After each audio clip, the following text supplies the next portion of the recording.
एक रात पत्रकार अन्वी शर्मा को एक अनजान नंबर से फोन आता है। दूसरी तरफ से धीमी और रहस्यमयी आवाज कहती है, अगर सच्चाई जानना चाहती हो तो काली हवेली आ जाओ।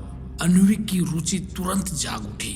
अजीबोगरीब और खतरनाक किस्सों की तलाश करना उसकी फितरत थी। यह काली हवेली का नाम सुनते ही उसके दिमाग में डर और उत्सुकता का अजीब संगम हुआ। यह हवेली शहर से दूर जंगल में स्थित थी और उसके बारे में कहा जाता था कि वहां जो भी गया वह वापस नहीं लौटा। अन्वी अपनी कैमरा किट और टॉर्च लेकर उस रहस्यमयी कॉल की सच्चाई जानने के लिए निकल पड़ी। बारिश की काली रात में वह हवेली के पास पहुंची। घने पेड़ों के बीच छिपी हुई यह हवेली टूटी फूटी और सुनसान थी, लेकिन जैसे ही उसने हवेली के दरवाजे को छुआ उसे लगा जैसे किसी ने उसके कान में धीरे से फुसफुसाया, अब तुमने इस दरवाजे को खोल दिया है, वापस जाने का कोई रास्ता नहीं। और यहीं से शुरू हुआ अन्वी का सबसे डरावना और खतरनाक सफर। बारिश की अंधेरी रात में वह हवेली पहुंचती है। यह जगह वीरान और भयानक है। हवेली के मुख्य दरवाजे पर संकल लटक रही है और एक पुराना टूटा हुआ घंटा बार बार टकराकर डरावना एहसास दे रहा है। अन्वी नोटिस करती है कि हवेली के आसपास कोई जानवर तक नहीं है, यहाँ तक कि पक्षी भी खामोश है।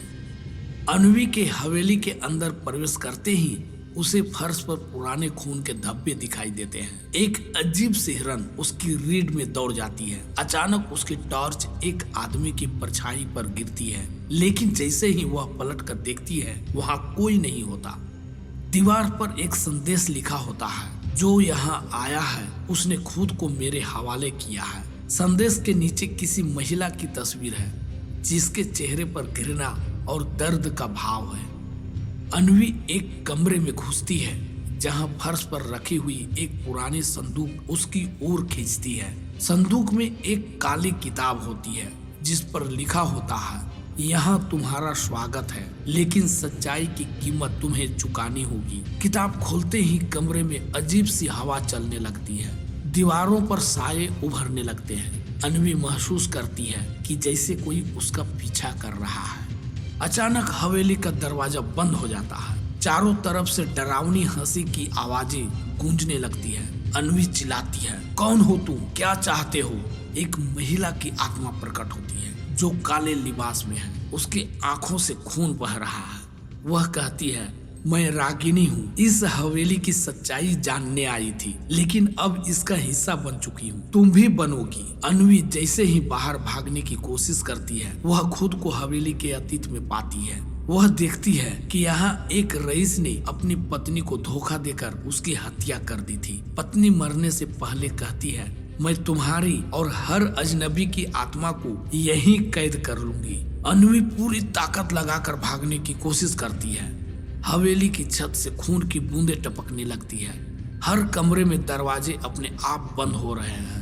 वह खिड़की तोड़कर बाहर कूदती है, लेकिन जब आंखें खोलती है तो खुद को फिर से हवेली के उसी कमरे में पाती है। अंत में अन्वी का साया हवेली की दीवारों पर दिखाई देता है।